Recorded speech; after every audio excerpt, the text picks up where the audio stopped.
جرمن شوف خود ما edge the vocal.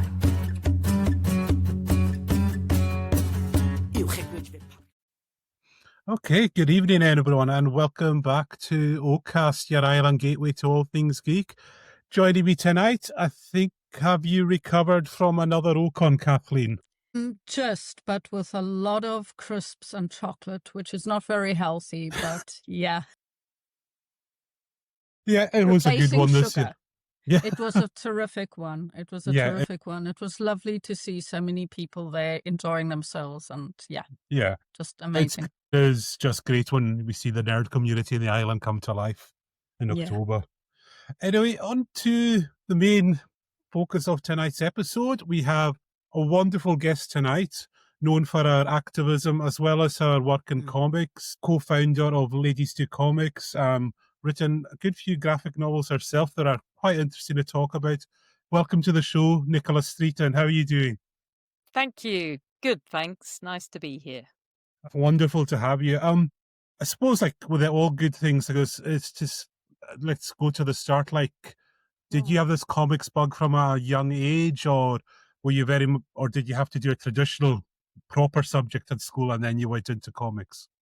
I didn't have comics from a young age, except Jackie, which I realised was a claim. I started meeting the comics community. I realised I had a link, but that was it. And so it felt really slightly tenuous. I mean, occasionally I'd buy a Beano or chips, but I was also not particularly good at school either, not very academic. But my degree at university was social anthropology. And so I think in terms of the more intellectual ideas that I've engaged with, which comics is part of, is how I've come into it. It's become more relevant. Even though I was a mediocre student, the ideas that I was introduced to at that time in my 20s have kind of grown with me and developed. Yeah. That sounds fascinating, because looking at your career and all you've done, comics are at the heart of everything, you know?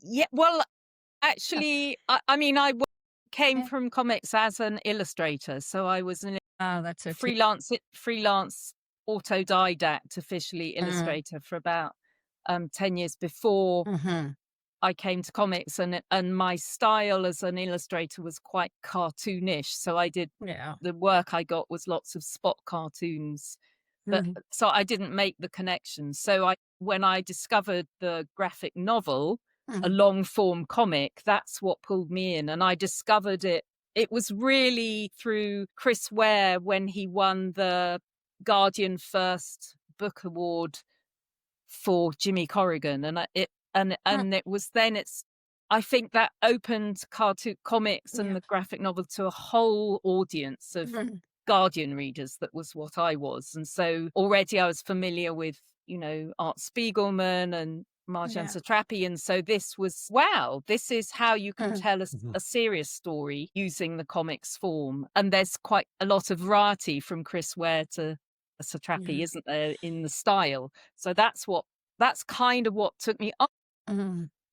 I could learn this language and slightly translate, but I already had a quite distinctive, scratchy style anyway. Yeah, I mean that's just it makes you think. You forget now where in schools, I think, and maybe a lot of libraries, probably not. They're still struggling to get acceptance along with other literature, in the classroom. But you forget how tough it was back then. When you think it was really just Spiegelman, it was Maus. It was considered to be almost an oddity, like an exception, rather than this is just this wonderful form. Yes, exactly. Again, Spiegelman, that was in the 80s when he was trying to get published, even struggling to get Maus published. Something like that. It? Yeah, it was turned down.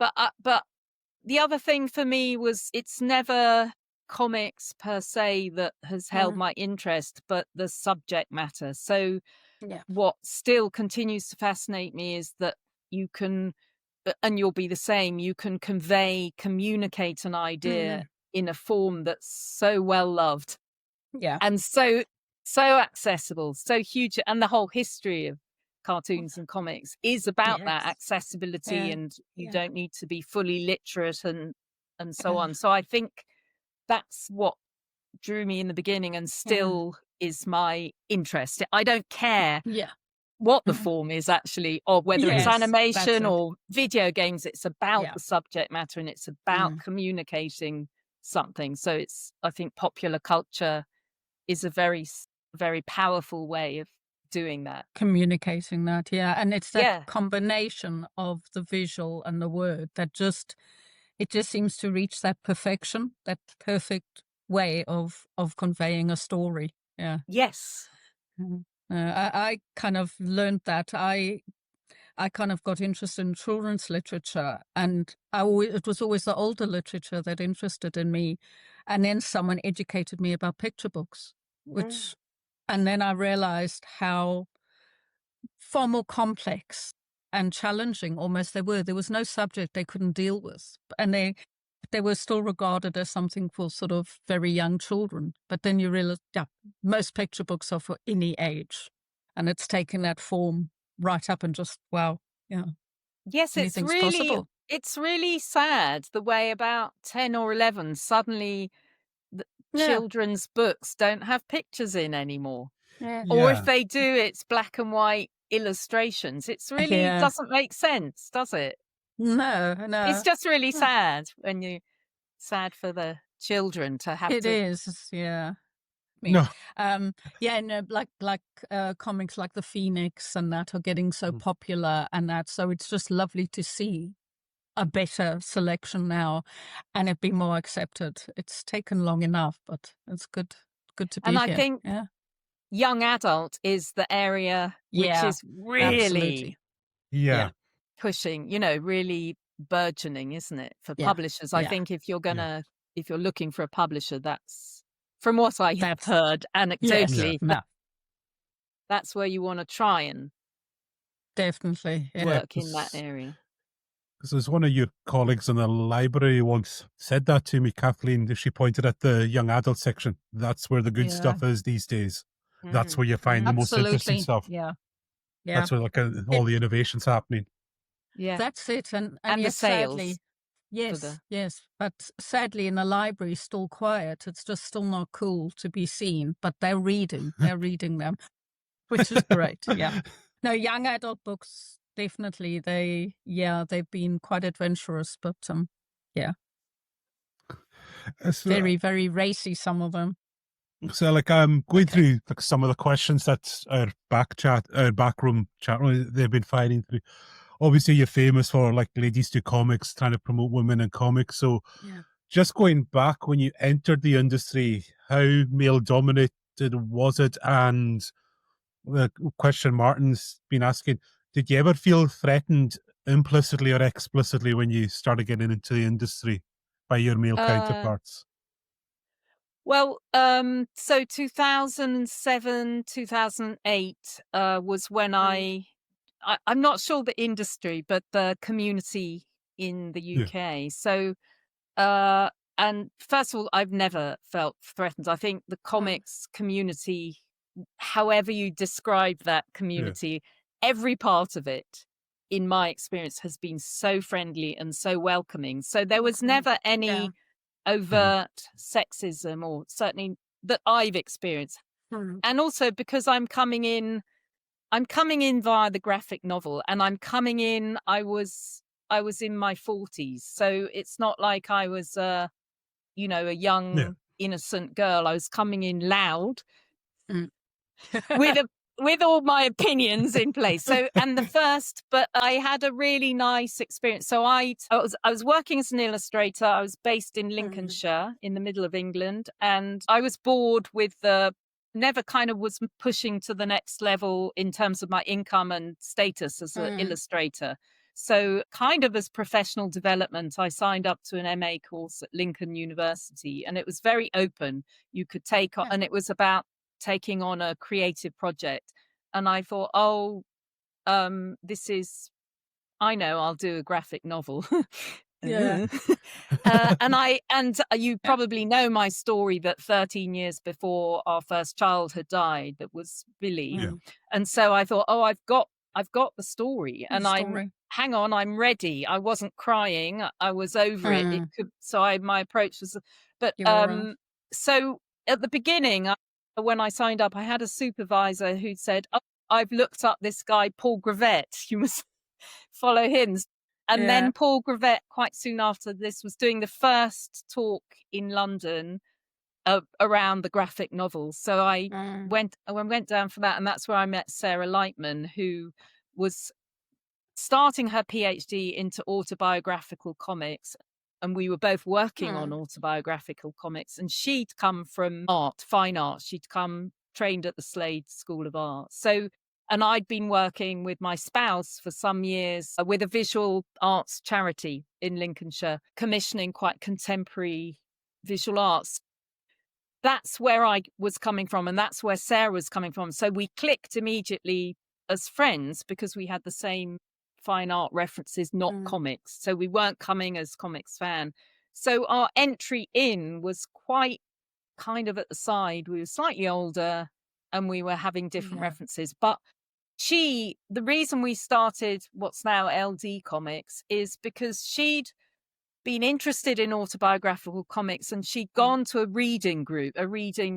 comics reading group somewhere in London, and it was across London. It was in a pub, which is, although everyone's friendly, I still think that pubs, well, certainly historically, they're masculine spaces. So even now, in my confidence, I feel slightly conscious if I'm walking into a pub alone. And so there's all that side of it, that when we met for a coffee, me and Sarah, we were discussing, and she'd go in and be very friendly, and they'd be talking about books by Alan Moore, that kind of book. And she'd say, "Oh, how about we talk about some autobiographical works?" And they looked at her slightly blankly. The 2008 or 9. So there was work out there, but it was kind of just rare. Yeah. Well, it was sort of, there wasn't much community in London at that moment, in time. There wasn't much gathering of people, and there wasn't much anything different. Now it's completely transformed. Anyway, so we were chatting and thinking, how would it look, a space that's welcoming to women? So if a woman comes along on their own, they feel welcome. So it's not revolving around alcohol, because I think there's also Sarah didn't drink. I drink heavily still, but she didn't drink. And so we were thinking, oh, that would be nice. And so we serve tea and cake and make it really welcoming. And it's not a place where you have to pay, because money in London, everything is expensive, but comics artists don't make very much money. So let's offer it as a platform. So that was the beginning. So we rented the Rag Factory, a space off Brick Lane in East London, and set up there. And that was I think he asked for about 70 quid for the evening, and we split it between us. We didn't ask for money from we offered it as a free event and covered the costs and set up our teas and coffee. And it was amazing because the guy Silas, who's doing up the Rag Factory, he was renting it out to actors as spaces. So it was freezing cold. It had water coming through the roof onto the electrics. And we brought our projector and our kettle and all this. And we'd arrive, and he was like, "Oh, yeah, which room? Oh, yeah, very last minute, quite stressful, but also lovely because it had that kind of edgy, the place creative vibe. And because we thought a library, university space, but those places are institutions, and what we wanted to do was grassroots. We didn't want to start like that. We wanted to give a different feel. And this place had this lovely provenance that originally it had been Tracy Emin's studio space, which was nice because Tracy. Anyway, so that's. I don't think I answered the question at all, except I just managed to talk about 45 minutes on and on. But to finish and of course, Paul Gravett was immensely friendly. He's brilliant and a complete knowledge of all things comic. And he was immediately very supportive of what we were doing. And we got a few people, friends came the first night. And by 3 months later, we had Posey Simmons as our guest, and 75 people turning up. So we grew and grew. And like I said before, I'd been working with John in developing audience in the middle of nowhere in Lincolnshire for quite conceptual fine art. And it was always a struggle to get people to come, to get ordinary, the public. But with comics, it's like, you couldn't keep people away. It's like, oh yeah, I want to hear, I want more. And so that's what was such a delight for me. And because I was always nervous, oh, Sarah, what if no one comes? And she's like, well, me and you are here. We can have a lovely chat. And so we also started it as like a book club model. So we thought we'd have people to talk about their recommendations. And we had a brilliant first guest in Sarah McIntyre, whose work Kathleen. Oh yes, yeah. And fantastic. She was fantastic because she's so so charismatic, and she came with a whole crowd of Sarah McIntyre mates, and it was just really bubbly. And then and she had her like recommended, and she chose Sean Tan Arrival to talk about, which was just fantastic. Great. And then after that, we thought, it's actually would be really interesting to hear about people's own practice. So, have someone talking about what they're doing. So that's when we started inviting guests, always who are slightly better than us. So strive. Yeah, but also then we could learn, and then it became also a networking, so that quite soon publishers would come, or reviewers, and that kind of. Extraordinary. Yeah, it really was very nice. So that was our first one. It was July 2009, and then and then we moved premises after a while. We moved to the flagship Foyles in about 2014-15, and then moved to Gosh Comics for a while.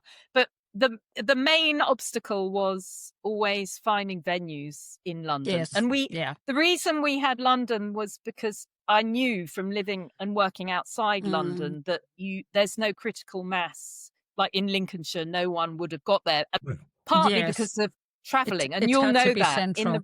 Has to, and there's something about the City of London train, all roads go to there. So I thought we had to start there. But then we had offshoots springing up. So we had Lou Crosby set up a Leeds branch, which was fantastic. So she set up a Leeds branch, and I'd try and get there when I could. And one day, always when we started, people went round the room and said their names and what their connection was. And we threw a question to the audience that they responded to, like, how do you keep going in the winter, or something like that, something kind of icebreakery. And we went round at Leeds, and one of them went, Jackie Fleming. And I'm like, you're not the Jackie Fleming, who Jackie Fleming was a kind of, and she went, yeah. And then the next person was Annie Lawson. I was like, not Annie Lawson. So it was Leeds was this kind of hotbed of hotspot for that. Feminists, cartoonists, wonderful.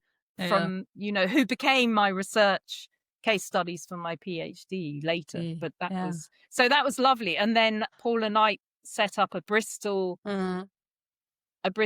And at one time we had them in Chicago and San Francisco and Dublin. Spread throughout the world. But it was quite, well, I don't know, was it tricky? We were all just doing it, and we were doing it. We didn't have any funding. It wasn't we had our day jobs, and we had lives. And I think it's quite difficult to, I don't know. I don't know. Perhaps we could have, there's always this pressure. I don't know if you relate to this, to make something, you start something and it catches on.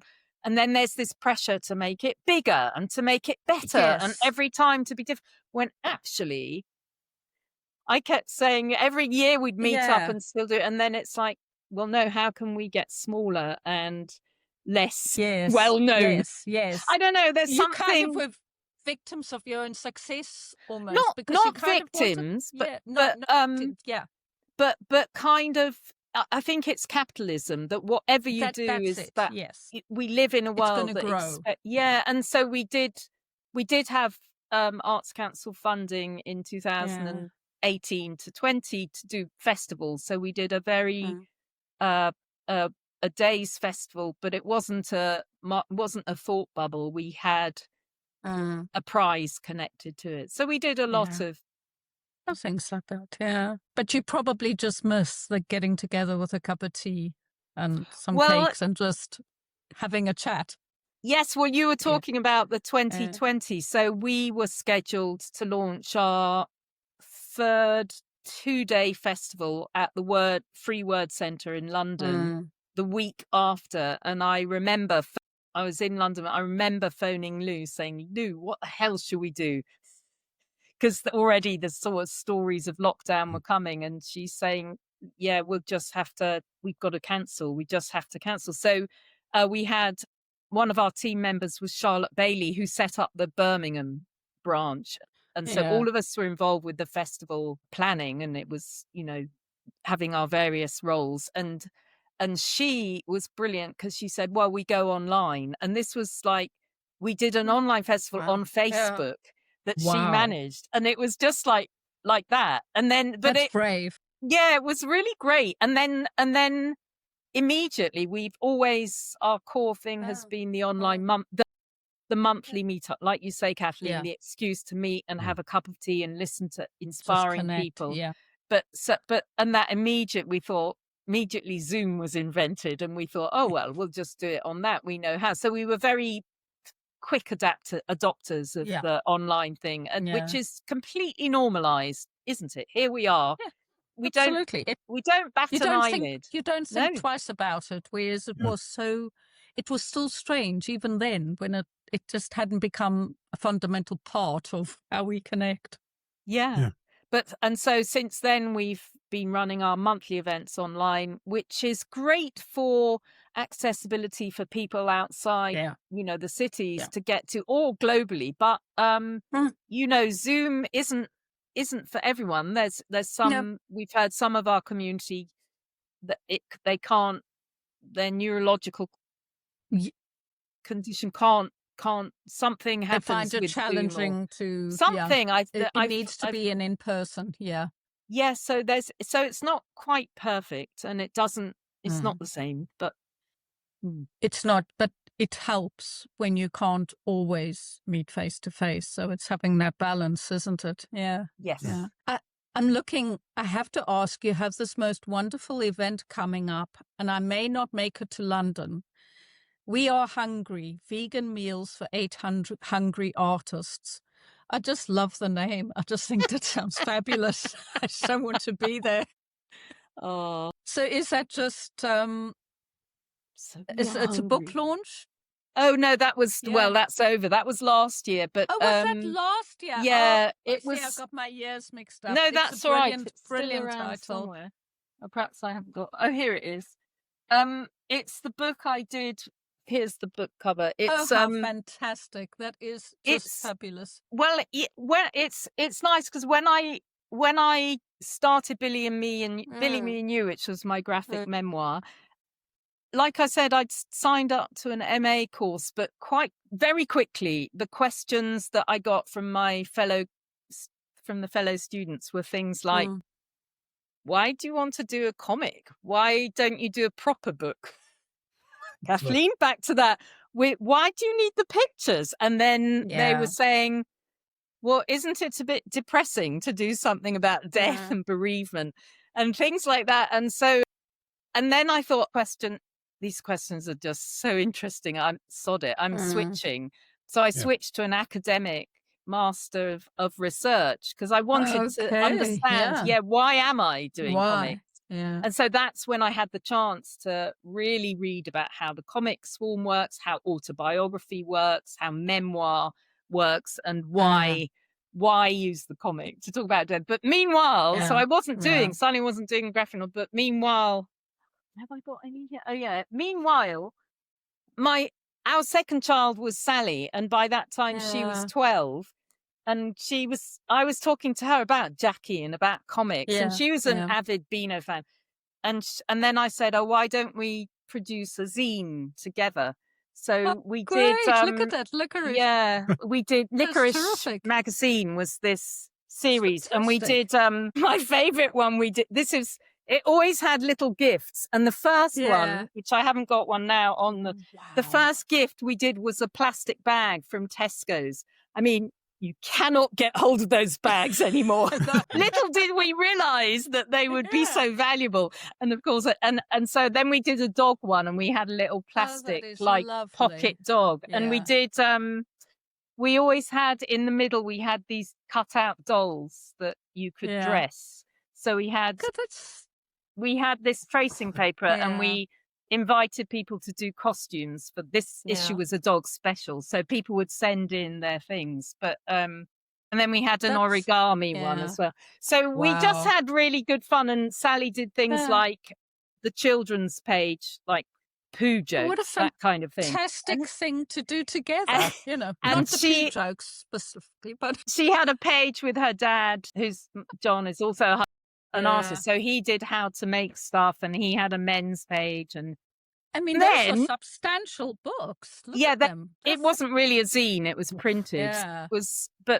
And we had a subscription to our 40 friends and relatives that we kind of then abandoned, so we did about 7, and then it's amazing. But I made the decision at the very final moment, because we got them properly printed, and I put chapters from the original We Are Billy story in the back of each one, and then I sent them out to people like Paul Gravett and Roger Sabin, who I'd got to know, who's a historian, and Corinne Perlman, who I'd met, who was the then editor at Myriad Editions. So she signed up to become one of my subscribers. And then 6 months later, she said, "Oh, Nicola, we'd like to talk to you about publishing Billy, Me and You." So that's how that happened.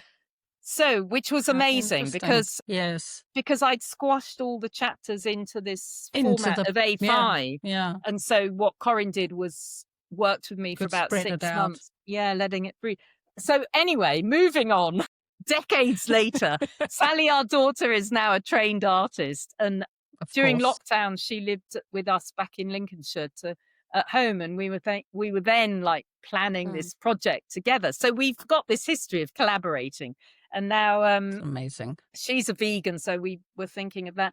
And then lockdown ended. She floated back to London, and we got on with our lives and moved to Norfolk. But since we've been in Norfolk, we've been running these artist residencies here at the Grange, where we're based. And so we've been cooking for 8 people every night. And so we've got this batch of recipes. And so last Christmas, I was saying to Sally, I think I'm going to do a Grange cookbook. And she was saying, it sounds like We Are Hungry, which was our original. And I was going, oh my God, we could do it together. So we just pulled it all together. And both of us had all this artwork that we'd had, and it's kind of for other things. And so we just put it together and published it. But self-published. I haven't even put it in any bookshops, but it sold through the first small run, and it's well, if you reprint, I want a copy, so please. Oh, that's so kind. Yes, we've got 10 copies left, and then we'll reprint probably for this Christmas. Fantastic. So but what a fantastic thing to do together. I'm just thinking, families so creating comics together.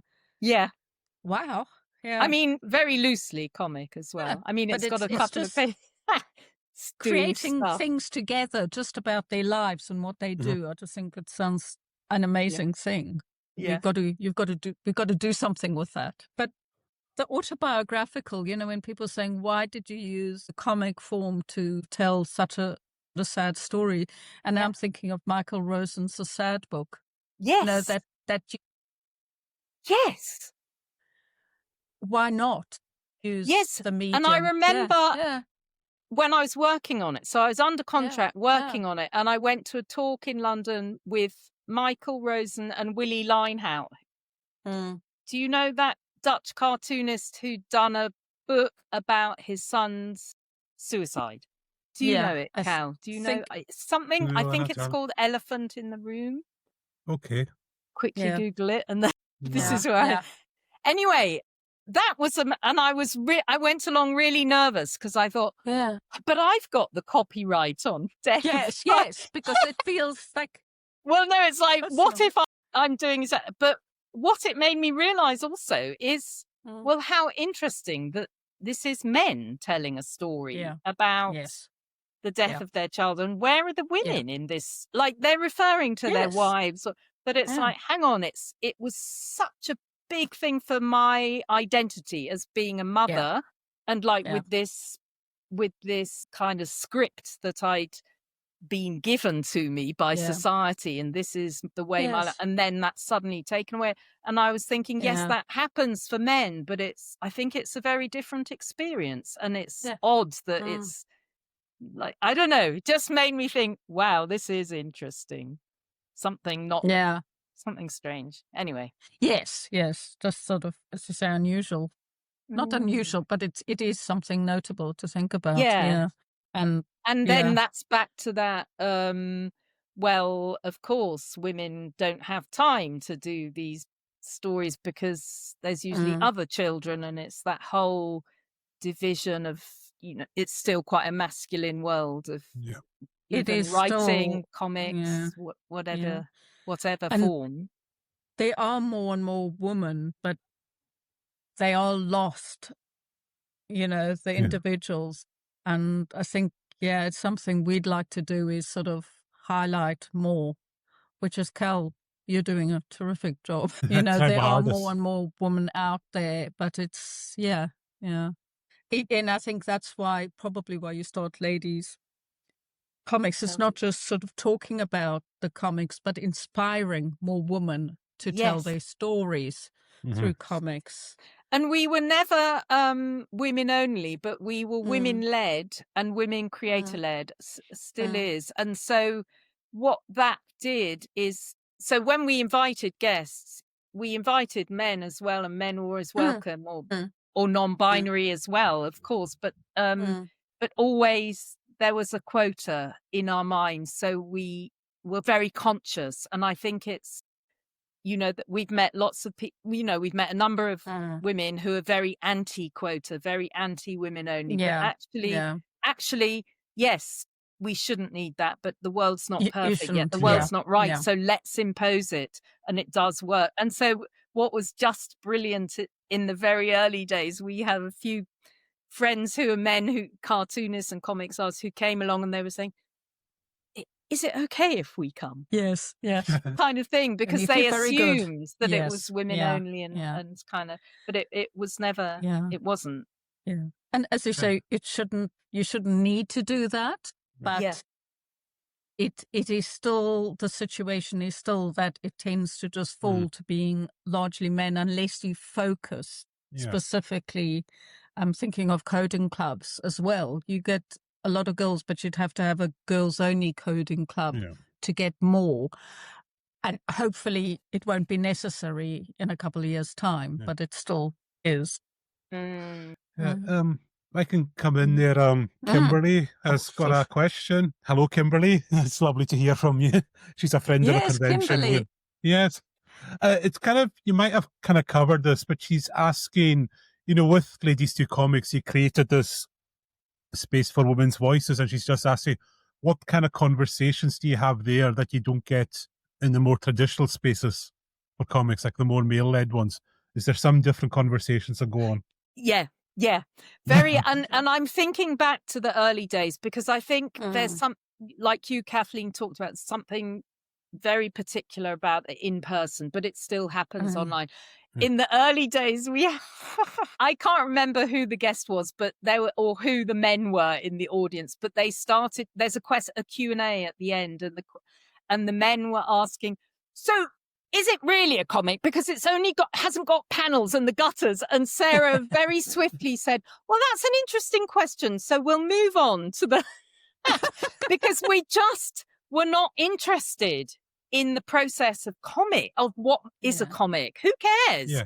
But what the question, so to answer to Kimberly, yes, the conversations that came out were about the personal experience that were being voiced and talked about with the comics. So Rachel Ball, who was one of our core members and stepped down maybe 2 years ago. Rachel Ball came when we were at the Rag Factory, and she'd been trained in art, and she's the same age as me. So she was in her 40s and she'd had a breast cancer that had, as a result of that and the treatment she'd had, I think she'd worked with a coach or something and she realized, and she decided she wanted to make art again. As she was working as an art teacher, but her own work.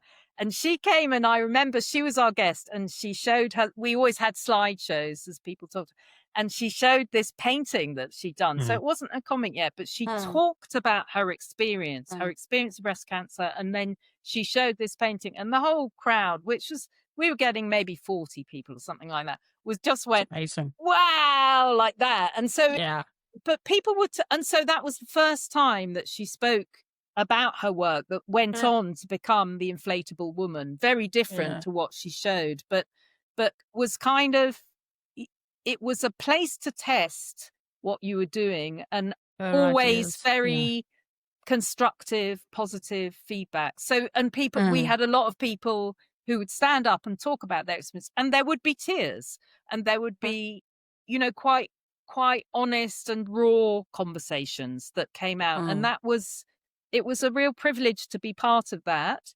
And we weren't filming it. That was the other thing. When it was live, we weren't recording it. There was no well, we did. And I was looking through just yesterday, we had people, we asked people to be blogesses or to do report in comics form of the event.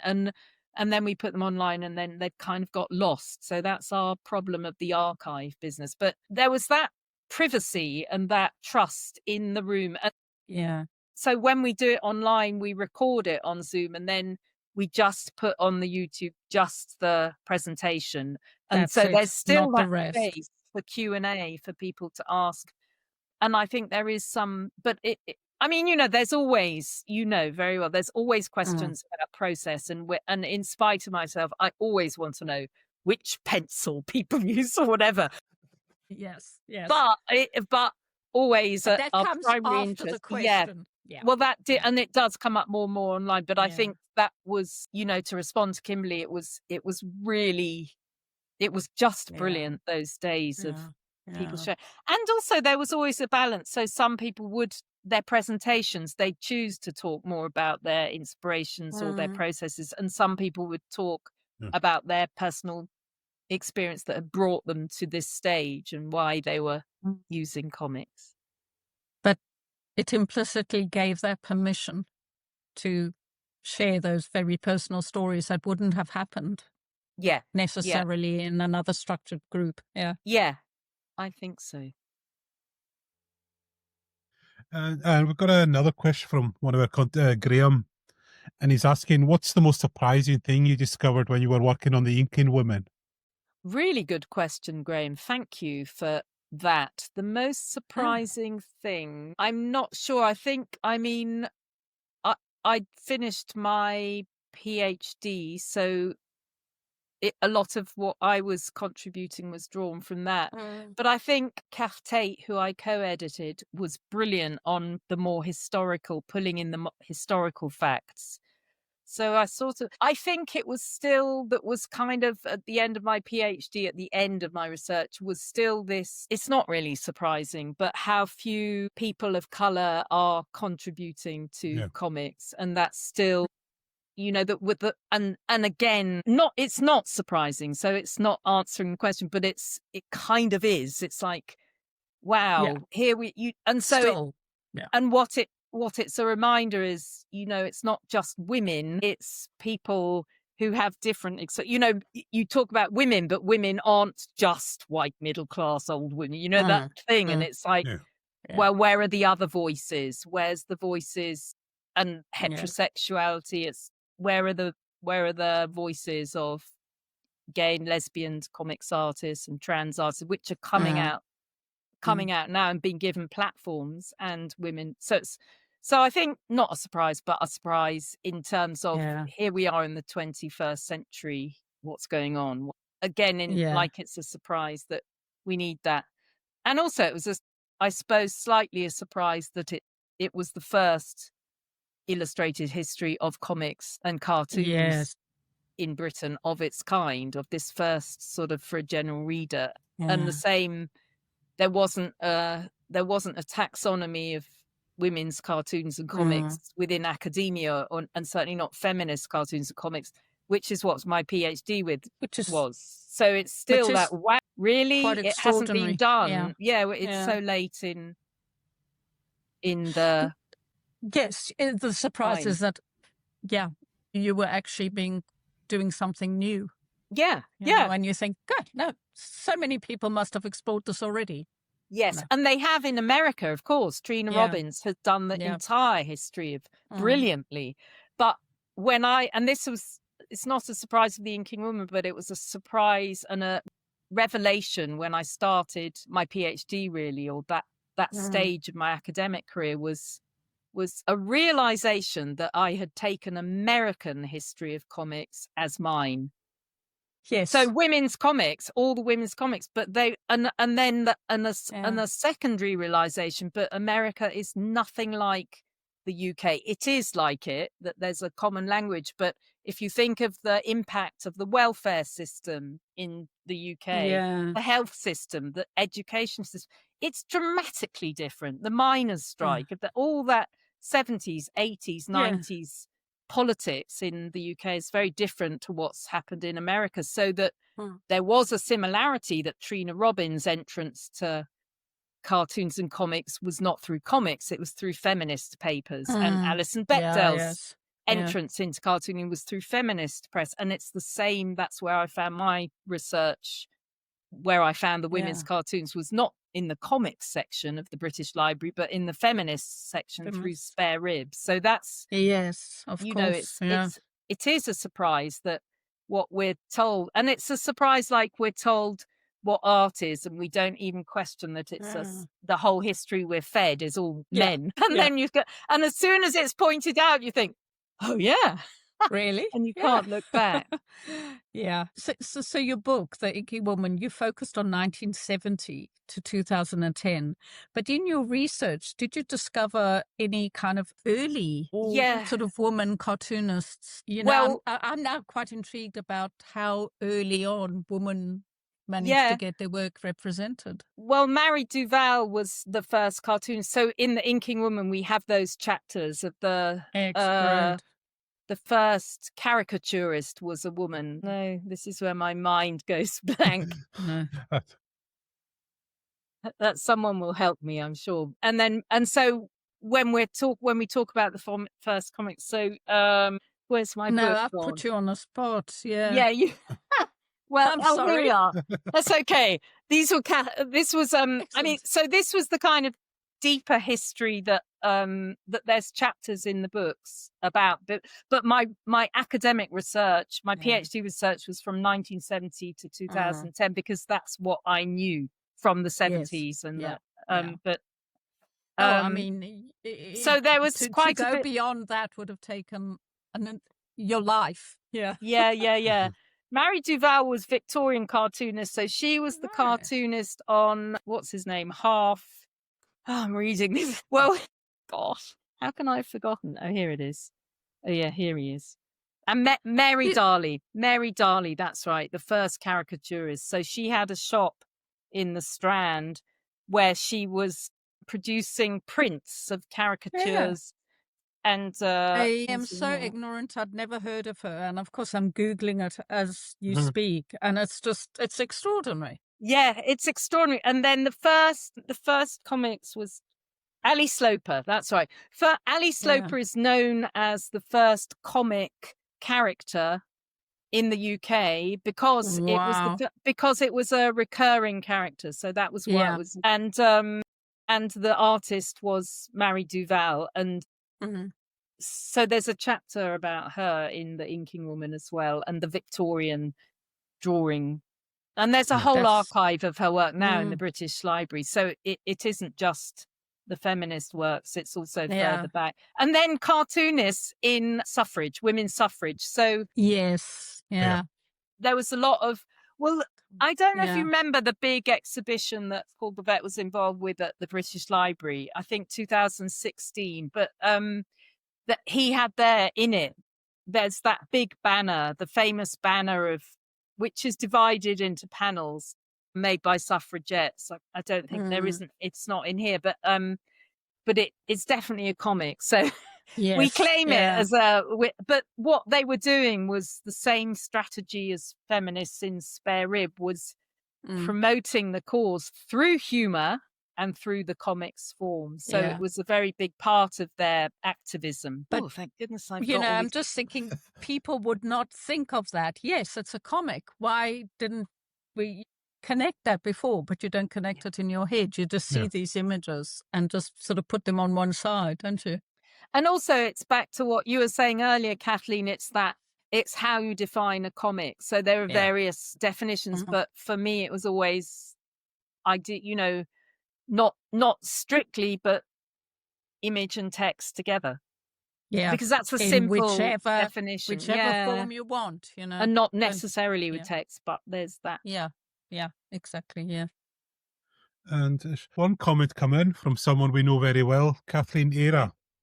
She's saying, no, it's just a general comment. She was shortlisted for a Ladies Do Comics Award 19 for what became... How fantastic. Congratulations. For what became for what we know is Between Storms, which is set in the Hebrides. So there you go. Oh, fantastic. She was shortlisted that year. And so I don't know, do you remember that one, Nicola, at all? Era Richards, does that ring a bell? Kind of, probably, but you're putting me... My memory is shot to bits, it's I'm afraid, for anything. But that's great. Thank you for letting us know that. Yeah. So you see how the inspiration, how it's inspired, and hopefully we'll see that Between Storms in Gaelic soon as well. So that's going to be amazing. Great. That's going to be incredible. Yeah. That's amazing that That's all Era's work. Fantastic. And I'm just checking. Kimberly had a whole heap of questions. So okay. we're probably not going to get around to most of them. Sorry, Kimberly. This is quite a good one. What advice would you give to someone trying to create their own spaces that are unapologetically woman-centered but are still inclusive? What advice? Yeah. What was the question? What advice? Yeah. Oh, definitely do it. Definitely, whatever space, whatever form you're doing, set up a club, definitely. But do it with a friend. I think it's that as soon as, and this is another thing that I learned from reading up on feminist strategy and activism is, you know, another thing we're told is you have to do everything yourself. This neoliberal individual stuff but it's wrong. There's more power if you do, and it's more fun if you do stuff with people who who are interested in the same thing. So I think it's just nice, and it's even an online space is valid, and I think you just need it for a couple of friends. I'm not sure if Kimberly is a creator. Did you say, Kimberly, you're a creator? Is Kimberly No, she's not a creator. She's just interested, and obviously she's a feminist herself. So when we told her you were on, she had these questions for you. Excellent. I think creating spaces is, you know, it's easier than ever now, but it's nice to have some sort of focus. And I think, you know, if you're interested in feminism, it's quite, you know, you might choose a really famous feminist text or a recent feminist book for a book club that could be online, and then you're going to gather people to kind of discuss it. I think I've been Kim, start it online and we will join. Yes. Build it and we will come. I'm thinking of, there are so many stories that could be told. And there's that sort of therapeutic process as part of creating. And I know you said when you worked on your biographical book, you'd sort of worked through the grief. But there must have been some kind of, I don't know, sort of emotional and mental coming to terms with it again through the writing? Or is that's sort of getting really too personal? Sorry. No, it's not personal at all. And it was the biggest question I was asked when it was published was it a cathartic experience? And that was because I'd been asked that so many times during the making, and I was looking up what cathartic means, and it's also the way we understand cathartic is within a framework of Freudian framework, so that we understand catharsis is what happens after a trauma when you're with the therapist, and the therapist's job is to take up all your trauma in that privacy of the therapy space and then you become better and you're popped out to carry on in the what's his name, Aristotle definition of catharsis or theorizing around catharsis is that they used to have the plays, the tragedies in Greece. So you as an audience would go and watch a tragedy, and you, the catharsis, would be in the audience through seeing the play. Yeah. So you would test in the way that when we watch a film or read a book, we cry. Yeah. And so I thought, well, it was cathartic for my audience. It is in that way. Yes, yes, and because when people ask me, it was like, it was kind of like I was a victim and I was doing it as a sort of therapy. But I'd done the therapy, but I think you have a point. And I think now that people have a point, that it packaged my story very neatly into something that now, another few decades on, I remember the book as the experience. So it's really odd how things, and there's perhaps that it was in some way cathartic, but certainly when I was working on it, I didn't cry at all. I wasn't emotional. I was just thinking, this is an amazing artwork. Or what am I doing? And preempting all the questions, plus the intellectual idea of wow, that and playful, which It's quite true, because recently I've got a few extra comics of mine, and one of them is that Palestine comic by Joe Sacco. Just shows you how versatile comics are. He's doing investigative war reporting through the medium of comics. Like, you can just do anything with them. Yes, absolutely. And I think we've had a few more autobiographical graphic novels recently, and I can't even remember names. I was thinking of the Joe Sacco, but there's that other one, and I just cannot remember. I know I ordered it. I know I read it. Just terrible. But they're not the exception anymore. No, they're goodness. Certainly not. They're not. Next week, I'm in conversation with Kate Evans. Do you know Kate Evans' work? That rings a bell. No, She did Threads and she did Rose, but she's just brought out, and I was chatting to her because we're going to do she's just brought out this book, a biography of Jane Austen. And I tell you, and she was saying, like when you're at these comics fairs like Thought Bubble and you have your comic on the table and everyone just goes, haven't a clue what your comic's about. She's saying, wow, this has been fun because everyone knows Jane Austen and everyone goes, oh, yes, please, I'll have 7 copies. Oh, yes, Christmas presents. I know, right? And it's so brilliant. She's an activist as well. So she came into comics through activism. Her first graphic novel was about the tree protest, the road protests when she lived in the trees. So she lived in trees, but again, it's like, wow, you think there'd be no space. It's not an adaptation of a Jane Austen novel, but it's the biography. You'd think that there would be no need, but it's a really great, and it's got footnotes. So, I mean, it's got endnotes, so you can, it's a resource. It's an academic resource. You could cite it. Yeah. That just looks amazing. Yeah. Oh, wow. Promoting. Oh, it's just, it's sort of getting me thinking about all these creative ideas. I just cannot draw. It's just it's the only thing holding me back.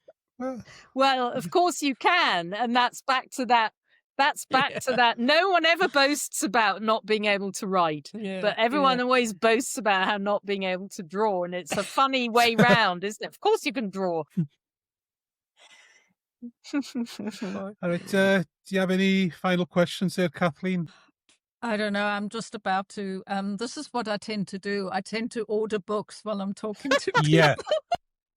I was just going to say, John's phone is pinging like, there's some more bookshelves needed by the end of every interview she's on with a creative.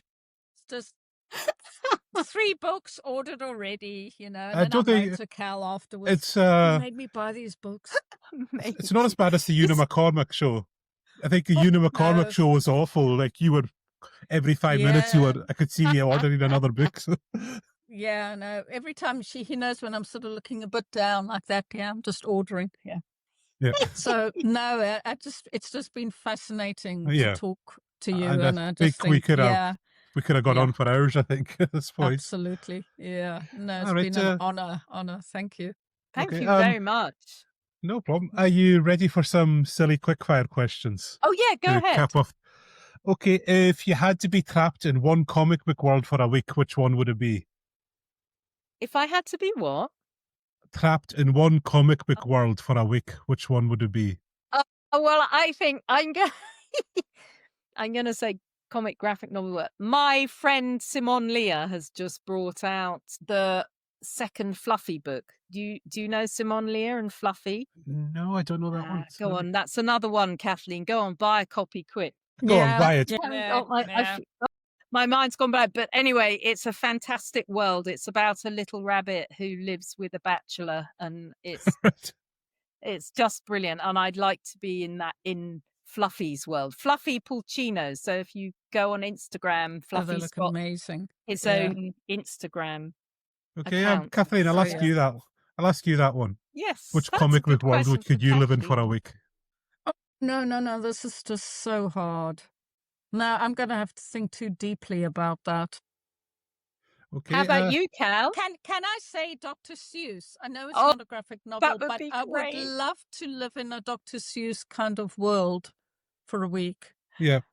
They look quite stressful. Picture books. You're not. Yeah, I'm still putting that. Yeah. For me, it's the comics that my dad gave me when I was little, the Dan Dare comics. I just always those kind of very boys' own adventures. I know what we've been talking about, and me saying that's maybe a bit of, but it's just I have a nostalgia because those were the things my dad shared with me, and it kind of got me into just the comics. Yeah, absolutely. Yeah. What is one creative tool you could never live without, like a pen or a copy, or what's the one creative tool you could? I really, really like these pencils. Back to tools are called Palomino Blackwing pencils. Their reputation precedes them. Yes. Are they really that good? Through butter. Yeah, really nice. Oh, good. Oh no, actually, I've got more. See, now you get me. Okay, I've got more. These are. This is Emma Burley was one of our team who's a watercolorist. She was with Ladies LD Comics, and she was like, but it's these Japanese watercolors. Oh wow! Look at that! And look at the packaging. Even they are like nothing else. They're like a mix between kuretake. They're called, and it's like a mix between gouache and watercolor. They're slightly thicker and they are gorgeous. Yeah, pure heaven. Yeah. Oh no, we saw you looking down there, Kathleen. We know what's going on. I know. I can't. Yeah, Kathleen, you can start. Yes, you can paint. Kathleen, you can skip the drawing. Go straight into beautiful watercolor sploshy. Yes, with those I can. You can do it. Okay, Kathleen, what's the one creative tool you couldn't survive without? Like when you're planning all this Ocon stuff, what's the one thing you can't do without? Just notebooks. I have more notebooks I know than I could, do love a good. Than I could ever use in several lifetimes. But if I see a good notebook, and it's not just got to be the cover, it's got to be the right size. The paper's got to be like so, and it's got to sort of have a sort of can go mad with notebooks. Yeah. I love inspire one. Yeah. Those old-fashioned, the leather-bound notebooks which have the bit you tie around them. I like it. I keep them for just scribbling things down, and that kind of very kind of rough paper inside them. There's something about that feeling when you scribble. Yeah. It's a texture to it, isn't it? Yeah. That paper, lovely. All right. Right. If there was a new superhero who was based on you, what would their useless power be? Dear, what would their superpower be? Did you say? What would their most useless power be? Useless power. Oh, a most useless power. Oh, I know. Most useless. No, do I know most useless power? Gosh, this is a tough one, Cal. Do you want to go first? Let's make Cal go first. I hadn't thought of this myself. You know what, my quiz writing, I would say, would be the useless power. What Writing these big about quizzes. useless? I don't know. I've had some very strong opinions hurled at me at the last quiz night. I'll tell you that. There were some of those tables where giving me less than complimentary remarks at times. What about being able to put on duvet covers? That's quite useless, isn't it? See, again, I think that's also quite useful. Yeah, no one else can do that. No one In can. my It own. takes me 20 minutes. You know, it's just So, right. being able to iron a fitted sheet properly. I was going to say But ironing. but that's actually like, that's so impossible. It would be useful. I'm just thinking, you iron sheets. Yes. It's a useless skill, useless superpower. No ideas, Kathleen. Eating chocolates. Drinking whiskey. Drinking whiskey. Yeah. So, next question. Which non-comic celebrity, past or present, would you most like to see write a graphic novel? Sorry, what celebrity, past or present, would Yeah, you most? a non-comics celebrity that you would like to see write a graphic novel, past or who'd present. like to see? Ooh. Oh, this is the easy one. Brian Blessed. I would love to see what kind of comic he would write. It would be insane, wouldn't it? It would be. What's her name? That amazing actress. I'm just having to do some Googling. Yeah. Because I can't remember names. Kathy. Who am I thinking of? Kathy Bates? Someone like that? Oh, yes. Kathy be Bates. good. She would come up with a doozy, wouldn't she? Is she the one that... She was one in Misery. Yes, Yeah. that's Is that what her? everyone thinks of her, is smashing that guy's ankles. Yeah. I think it's someone like that. Or who's the other person? She'd be amazing. Another good one would be Christopher Lee. Oh, He would write. Yeah. The stories that guy has to tell would just be unreal. Oh, actually, maybe even Stephen King, or has he already done a comic? I think he has done. It sounds like something he would have done. Yeah. I'm sure he's had a hand in writing a comic. It feels like bet something he would must do. have. Yeah, doesn't it? Just. Or at the very least, some of his books have been made into comics. I know that. Yeah, must have been. There must be, yeah. Okay. I'm going to say Jane Goodall, just because she's Oh, passed recently, and right. I suddenly thinking, that would be... Yes, that would be yeah. great. Yeah. On that That's track, a good question, yeah. Yeah, really good. David Attenborough would be another one. Yeah. One of the most beloved people on the face of the planet. Yeah, that would be amazing. Okay, next one. What's your favourite fictional mode of transportation? Fictional? Some sort of fictional. Uh-huh. Would that be the telephone box, like the TARDIS? TARDIS? Wouldn't it? I think that would be right. nice for me. I'll take that. Because I'm thinking of an airship, and I know you used to have blimps and airships, but not anymore. But I love that whole steampunk idea where people would... I'd just love to travel by airship. Yeah. Is that acceptable? Yeah, that's acceptable. I mean, Thank for you. me, it's Thank you. very predictable. You know me, Kathy Enterprise. You know Yeah, me, of so course. you knew that one was coming there. Yeah, of course. Okay, this is one just for Nicola. If you had to change the name of Ladies Do Comics to something completely ridiculous, what would it be? Well, actually, we did change it from Ladies Do Comics in about 2000 LDC, because that was from Charlotte. That was a legacy of Charlotte Bailey's time, because she decided it was too ridiculous having ladies do comics, because it was too loaded and it was too and so she pointed out that DC Comics, she said, what does DC Comics, what does the DC stand for? And none of us knew then. All right. And she was saying, there we are. So LD Comics, it doesn't matter what it stands for, but it's more grown up and it's more, it's a better brand for us. Okay. So that that's responding to that. We had quite a bit of stick about the ladies do comics, and it was annoying because it was just like when we started it was just like for fun, and it was for fun. So again, it was like as we got bigger and more well known, people started to like pick scrutinize up on it. All that. As if we were some multinational corporation. The pressure. Okay, last one. If you can only eat one food while drawing, what would it be? Avocado. Oh, okay. Without a beat, you see? Yes. All right.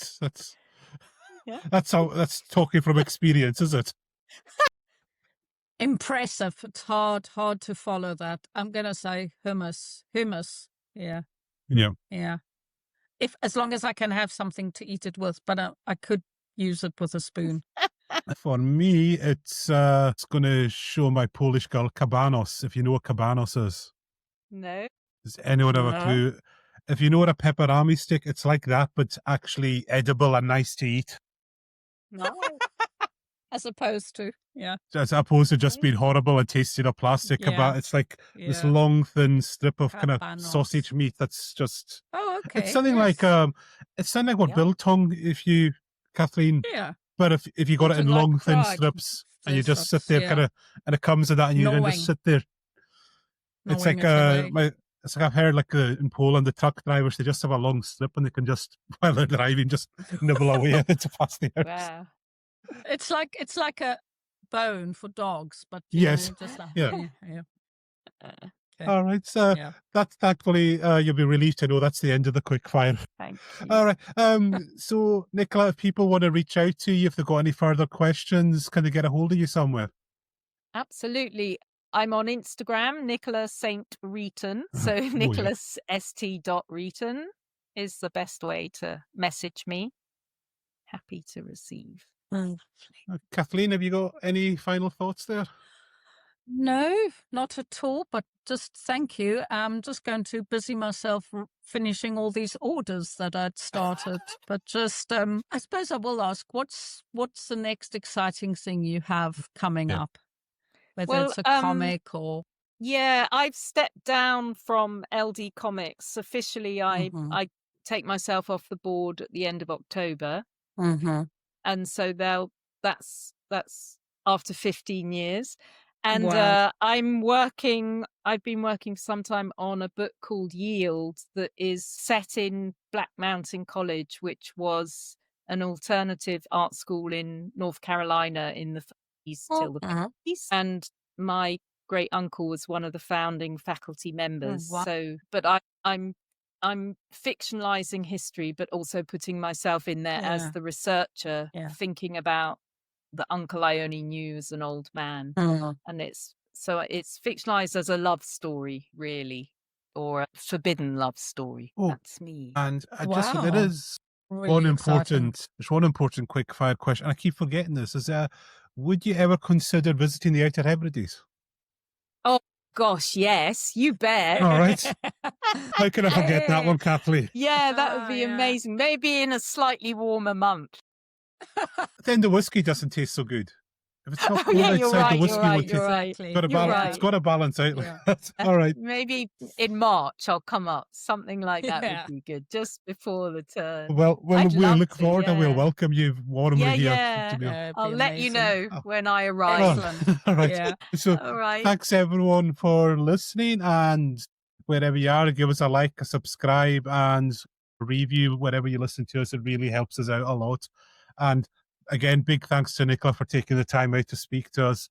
And thanks to Kathleen for joining me tonight. And we'll see you all very, very soon. Good night, everyone. Good night. Good night. Thank you.